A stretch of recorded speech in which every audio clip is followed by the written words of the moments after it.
Ba't kinakabahan ka? Kaya nga sabi ko sa atin, hindi kung ihaharapan ng tatay sa akin, talaga hindi ko kaya. June 9, araw ng Lunes. Ito na yung araw na kinakailangan naming pumunta ng Hall of Justice para na sa ganon ay magharap si Ate Ninya at ang kanyang ama. Yung alis ninyo, hindi wala pang isang oras. Ay, ganun? Hindi duwating ng puti. Ito rin yung araw na sobra kaming kinakabahan dahil nga sa mga posibilidad na isagot ni Ate Ninya sa mga taong makakaharap niya. Ako nang po parang nangangutang na. At sa pangatlong pagkakataon ay muli kaming bumalik sa RTIA para kausapin ang attorney. Matatapos na.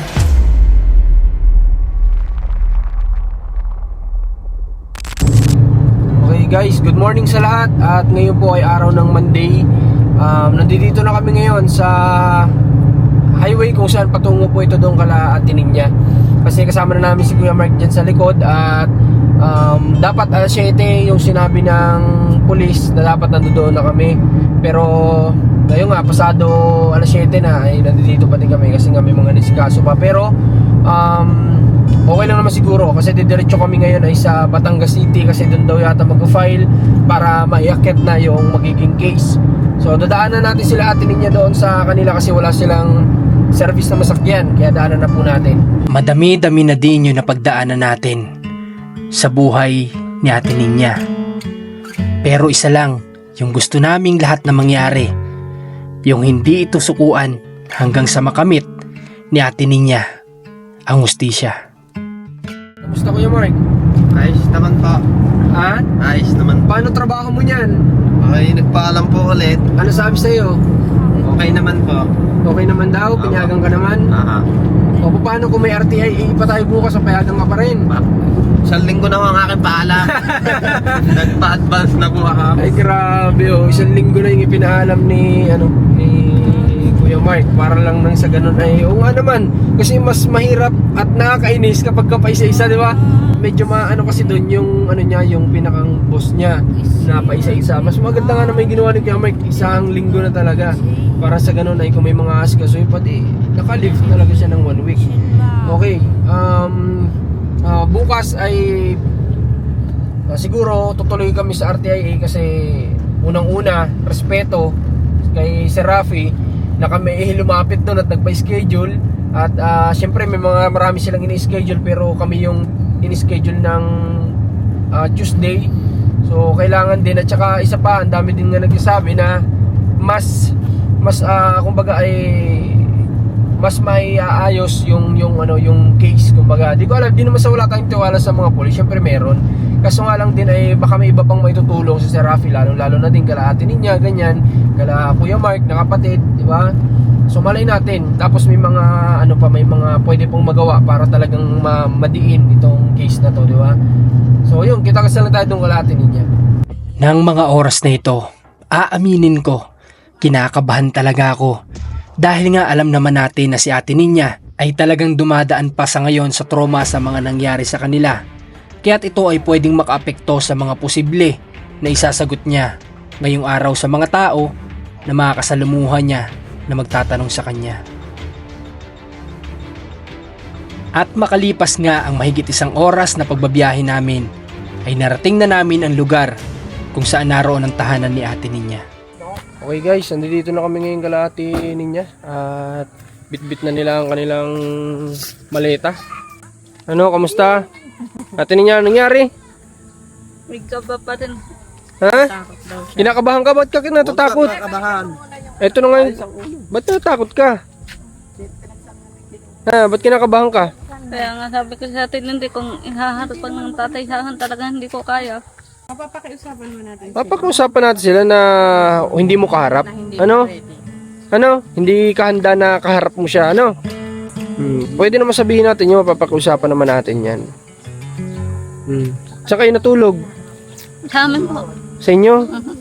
Kaya ko naman po matulog. Pasensya ka na, di agad ako nakabalik na ano ha? Dami lang din talagang nasikaso dun sa bayat pasok ng mga bata. Ha? Pero nandito naman kami para sa iyo. Para suportahan ka. Ha? Ano nangyari nung pag-alis-alis ko ba yun? Yung alis ninyo, hindi wala pang isang oras. Ay, ganun? May duwating ng pulis. May pulis na talaga kagad, hindi lang kagawad. Kaya ang Ay, kapitan pala. nangatalawa may nakita kong 2 pulis. Ano nga talaga? Kaya sabi ko doon sa 2 pulis, kung dadamputin ninyo po ang tatay dito, kaharap ako, wag po dito. O alis po ako, pupunta po akong kapitbahay. Ayoko po magkita ngayon. Kaya umalis ka. Hindi daw na siya nadampot. Nasa harap mo din. Hindi ho, sa kanyang kaibigan. Naroon po. Kaibigan dito sa kabila, yung pinupuntahan niya? Naroon po. Doon po sila nagpunta. Ay, ibig sabihin wala siya dito nung pumunta yung mga pulis. Nandun talaga siya. Kaba nga talaga yan. Pero ito na yung pagkakataon mo. Para maging maayos yung buhay mo. Ito na yun. Andiyan ang mga blessing, unti-unti na yung darating sa'yo. Ako lang po parang nangangatan na. Okay lang yan, huwag kang nervyusin. Ganyan talaga. Maging masaya ka nga dapat kasi matatapos na yung kalbaryo ng buhay mo. Diba? Maalis ka na sa impyerno. Maalis ka na sa kumunoy. O may nag-ahon na sa isa kumunoy. Andiyan ang mga kamag-anak mo. Yung nga po si Otoy isa, gabi-gabi po umiiyak. Gabi-gabi umiiyak? Sino yung panganay mo? Naalala kasi kung babalik pa daw. Ang tatay mo? Opo, babalik naman tatagal. Ganyan ko na lang para hindi mahirapan ako magpata. Umiiyak pala. Dahil nga sa ang panganay niyang anak ay talagang nakita namin na malapit sa kanyang ama. Sa tropa niya, sunod agad yung anak mong panganay. Kala mo, trabaho niya, bodyguard ni papa mo.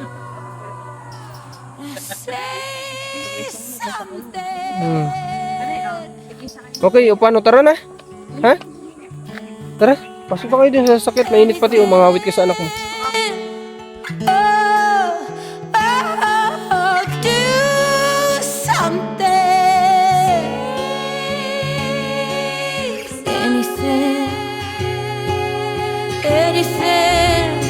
Okay, papunta na kami ngayon ng Batangas City siguro o dadaan pa kami ng Rosario PNP.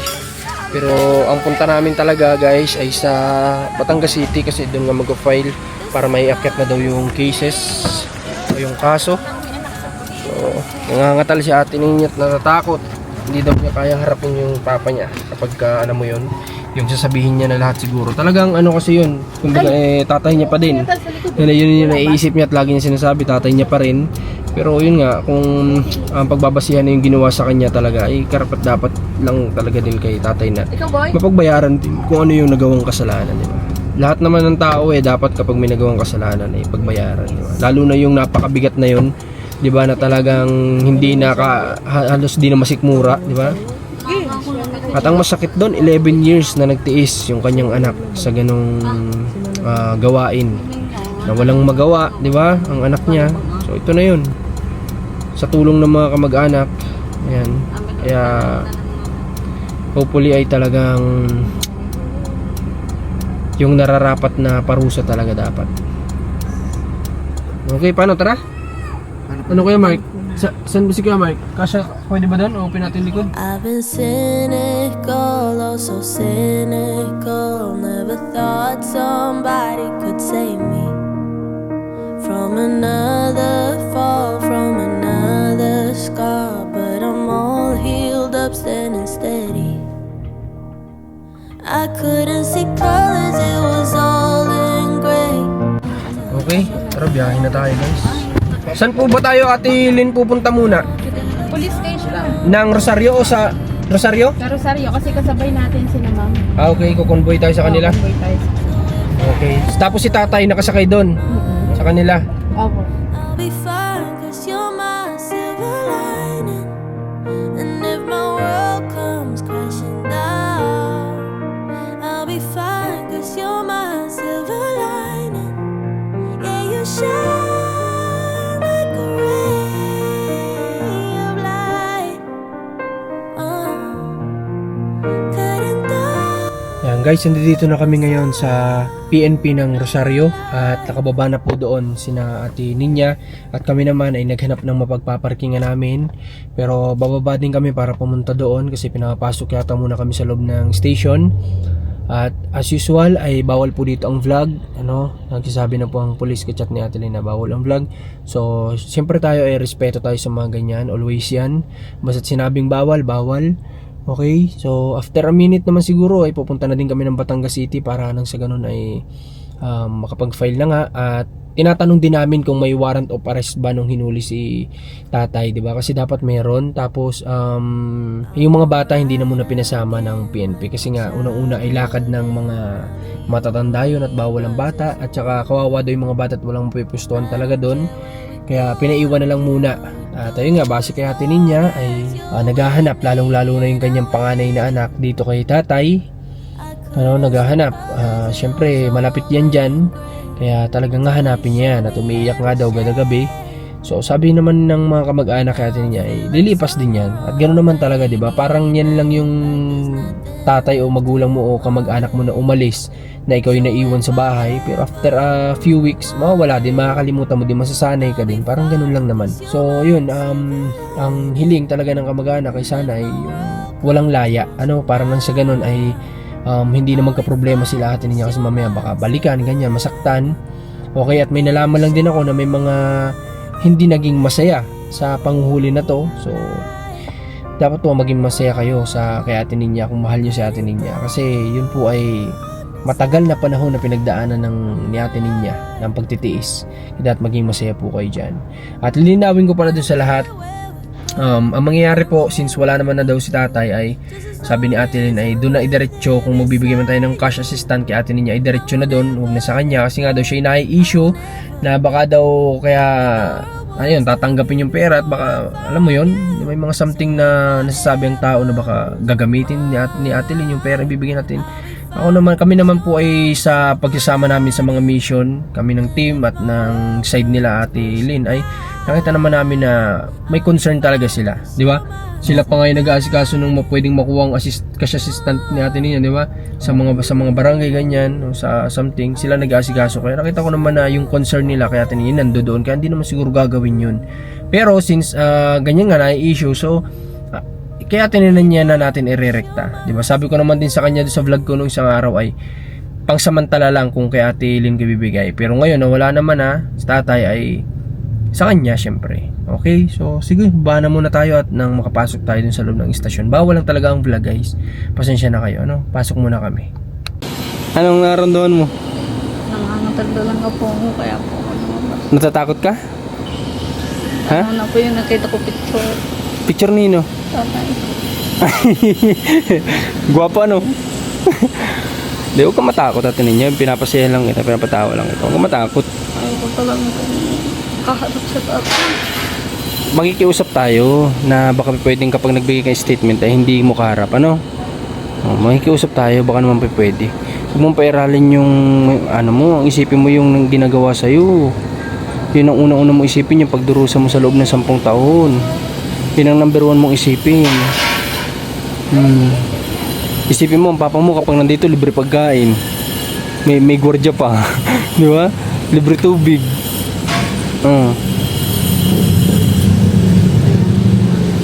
Masyado isipin yun. Isipin mo yung pagdurusa mo sa loob ng 10 taon. Mamaya pupunta na tayo dun, baka makita mo din siya. Pero doon kasama sumakay, ha? Para hindi kayo magkasama sa isang Okay. Dito nga ay makikita talaga natin na si Ate Ninya ay talagang kinakabahan dahil nga wala siyang kasiguraduhan kung kakayanin ba niya na makaharap ang kanyang tatay sa likod ng mga nangyari na ito.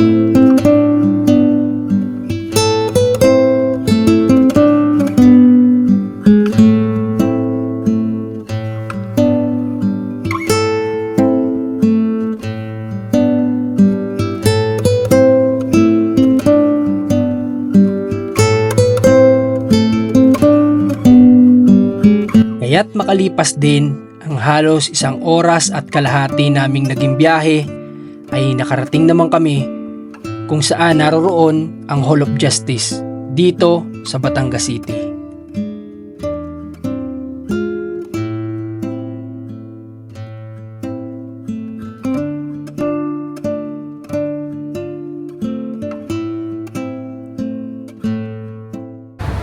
Yan guys, dito kami sa labas, nag-aantay. Si Kuya Mark di nakapasok. Oh, si GM andito din. Kasi nga bawal pala dito naka-short. Wala naman nagsabi kay Kuya Mark. Na nakasanilas. Bawal din ba? Oo. Pati si Kuya Mark naka-chinilas din o naka-short. Wala naman sa amin kasi nagsabi, di ba? Kaya nandoon lang sa loob ay si Ate Ninya tsaka si Natalindi. Ate Lynn. Sila lang dalawa nandoon. Nagsunod kami sa loob kaso nakalak yung pinto sa dulo kaya bumalik na rin kami. Nakita mo kanina si papa mo pala. Nakatingin nating Tama ng tingin. Ako'y napaganyan na eh. at tiningnan ka niya? Oo. Hindi ko na makalain yung nakatayo na dito eh. Nagtingin pala sa'yo. Oo, hindi ko naman din nakakilala agad at wala nang kalbo nga eh. Kalbo. Pero nagtingin sa'yo. Tapos nung nakita mong tumingin sa'yo, napatalikod ka rin. Kunwari ako yung tinitingnan ko kayo doon na likod. Eh bakit si papa mo din doon napatalikod din nung nakita sila ate ano? Oo, napatali ko din sa... Grabe. Ay pakaramdam mo ngayon Kuya Mark? Masaya. Matatapos na din. Matatapos na. Pero sa awa, meron ba? Wala. Wala po. Buo talaga loob ni Kuya Mark na wala talaga. Si ate niya tinanong ko din guys kanina. Wala yung awa, wala. Yun lang, hindi lang niya talaga kayang harapin. Ganon din si Kuya Mark, di ba? Hindi lang talaga nila kayang harapin. Pero yung awa, wala daw sa kanilang naramdaman na ganon. Pero, yun nga talaga, hindi nila kayang makaharap. Kaya nga, guys, nakikiusap nga sana kami na baka pwedeng kapag in-interview si ate niya o nagsalaysay ay wala si tatay. Kasi nga baka mamaya maawa si ate niya, bawiin na naman yung statement niya. Kaya nakikiusap kami doon na baka pwedeng baka walang pwedeng hindi ka harap si papa niya, di ba? Sa ano na lang siguro, sa hearing yan alam ko doon magkakasama-sama yan, sa panig ng kabila tapos sa ano. Sa tingin mo may sasama kay tatay kaya? May papanig kaya?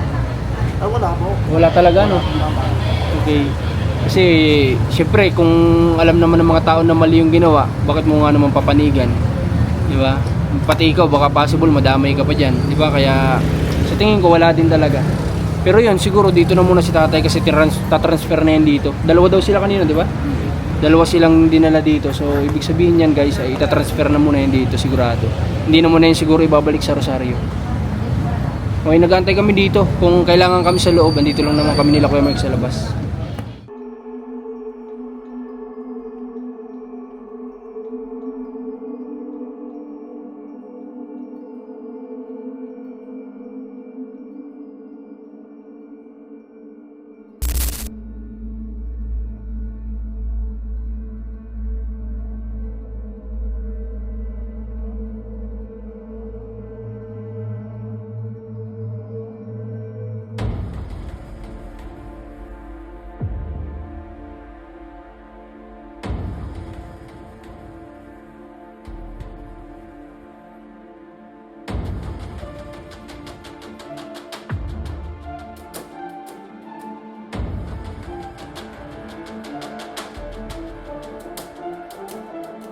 So guys, kakatapos lang ng interview ko Ate Ninya at buti na lang si Ate Ninya ay talagang nanindigan na ngayon guys. Nanindigan na si Ate Ninya sa ginawa sa kanya.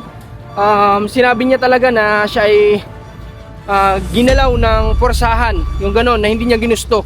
Kaya ngayon ay parang tanggap na din naman ni tatay guys. Tanggap na niya na sinabi nga niya na huwag na daw mag-alala si Ate Ninya, huwag na matakot dahil siya naman daw ay hindi na makakalabas. Kaso nga lang medyo natatakot kami sa sinabi niya na ipadala daw yung paborito niyang kumot. So nakakaano din na baka mamaya magbigti siya sa loob ng di ba? So tanggap na rin naman niya kasi nga dinidiin talaga siya natin niya kanina. Kaya tanggap na niya. So ayun, susundin natin sila atin niya dun sa sa harap. Hindi ko na sila pinasama dito sa pinagparkingan kasi mainit, kawawa yung bata. Sabi ko daanan ko na lang sila. Okay, di pa namin alam kung matutuloy kami ngayon sa RTIA, kung pupunta pa kami or hindi. Basta bahala na, pag-usapan namin sa loob ng sasakyan mamaya. At matapos nga namin dito ay tinawagan kami upang pumunta ng RTIA at makausap ang attorney dito. At dito ngay nakikita din naman namin na tila nagkakaroon ng pagkakaintindihan ang magkapatid na ito o pagkakaisa sa likod ng kanilang pinagdaraanan sa ngayon.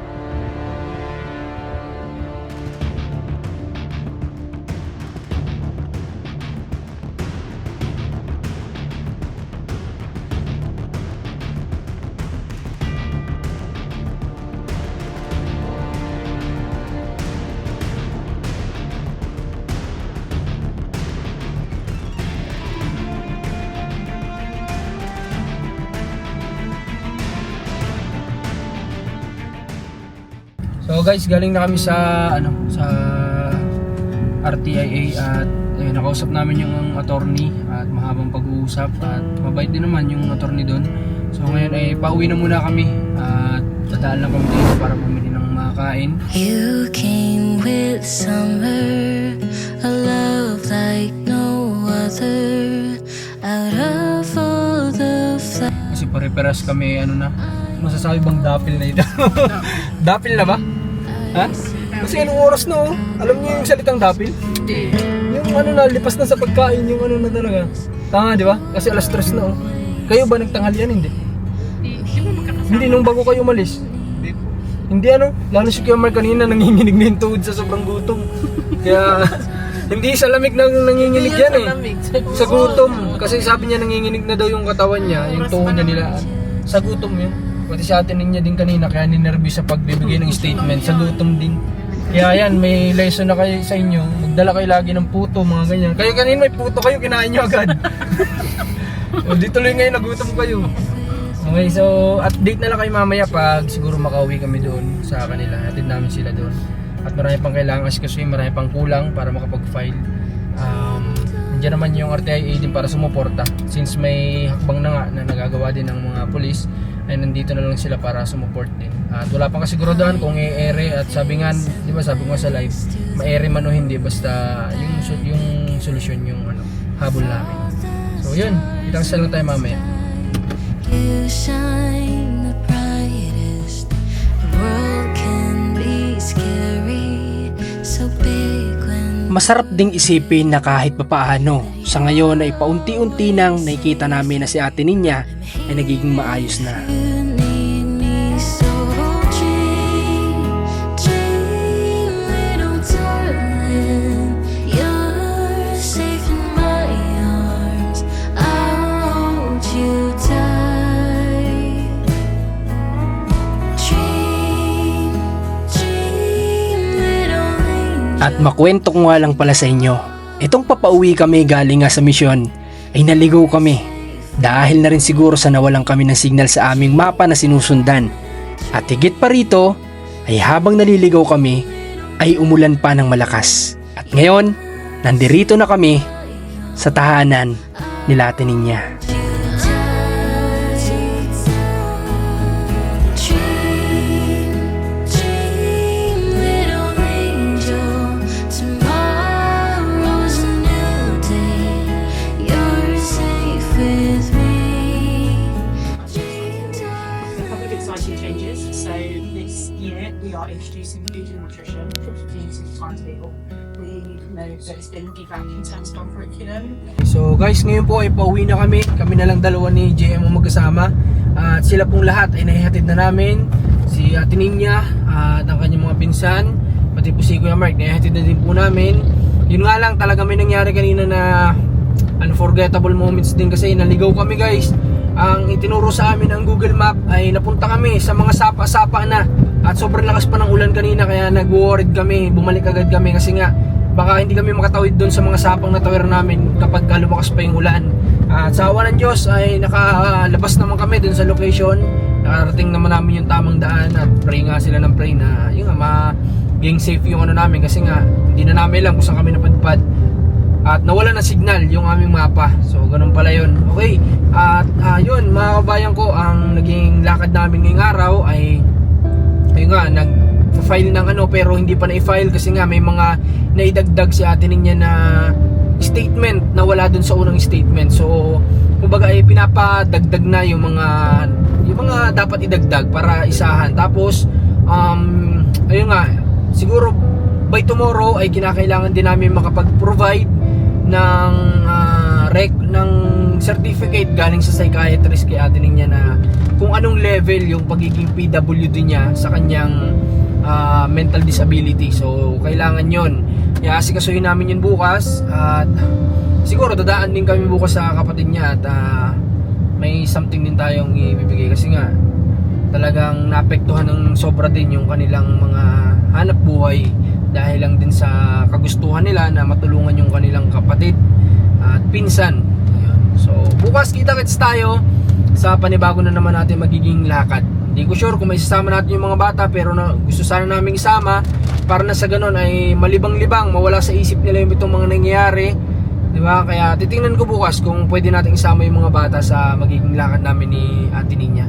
At please, suportahan nyo po itong video na to. At salamat sa lahat ng patuloy na sumubaybay sa kwento na ito mula simula hanggang sa kung saan na nararating ngayon ang video natin at ng mission natin. At hopefully, marami pa tayong mapuntahan na lugar at madiscover na mga kwento ng buhay. At sana lahat tayo ay may natututunan sa mga nangyayari na ito sa mga binavlog natin. At yun lang po, maraming salamat. Supportan nyo din si Mrs. Commander ni Marcos at si Rans TV. Siyempre ang team namin. Salamat din kay JM at maraming salamat po. Ingat kayo mga OFWs at nasa Pilipinas. God bless po.